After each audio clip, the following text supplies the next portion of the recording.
Tā problēma, ko es redzēju magnētiskās rezonanses izmeklējumā, ar to viņa nevarēja tik vienkārši vairs aiziet prom un aizmirst par savām muguras problēmām. Neskatoties uz to, ka viņai principā nekas nekaitēja. Ja viņš man zvana, tad tur ir vai nu viņš ir ļoti noilgojies, vai nu tur ir kaut kāda ļoti nopietna problēma. Labs iznākums nav iespējams. Neoperē, audzējs progresēs, operē, audzēja izņems, bet tik un tā būs paralīze. Viņš teica, paklausies, vecīt, man ir ļoti liela problēma. Es teicu, uzreiz saku. Viņš saka, tur ir ļoti forša, jauna meitenīte, bet ļoti riebīga problēma, un bez tevis mēs netiksim galā.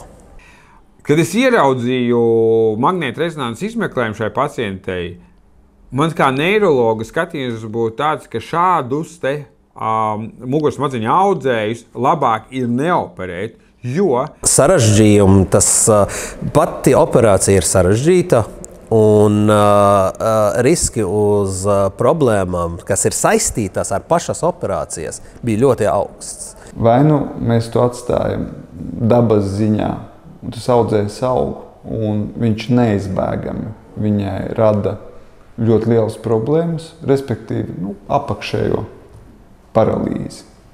Pakāpeniski droši vien. Vai arī mēs riskējam šodien, izņemam viņu ārā, un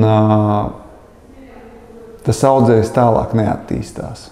Tātad dr. Vegbe ir jau pirms operācijas salicis šos te elektrodus, kas ļauj mērīt kustību un jušanas impulsus pa muguras smadzenēm.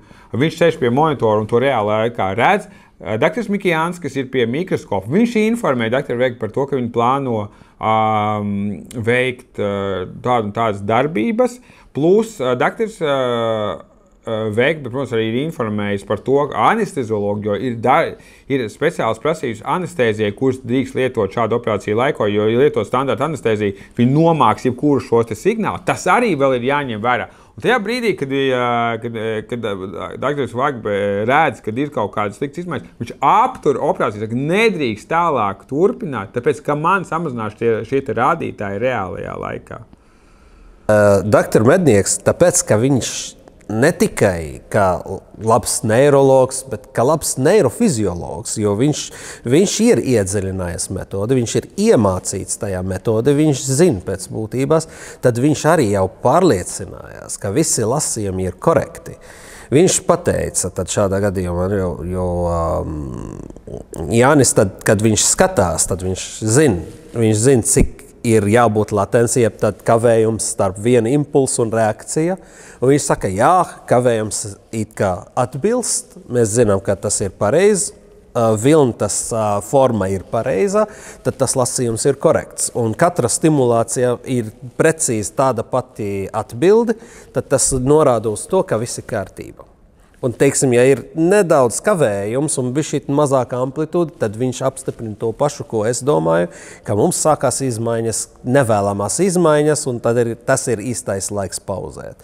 Tā kā šādā gadījumā man bija tas tāds, kā ļoti, var pateikt, labā grāmatā vai enciklopēdijā blakus, kur visu laiku apstiprināja to, ko es redzu ekrānā. Divas gudrās galvas ir vienmēr labāk par vienu. Nākošais rīts. Pietiek ar esošo vakaru, un paciente pamodās, un viņa nekustējās kājas nemaz.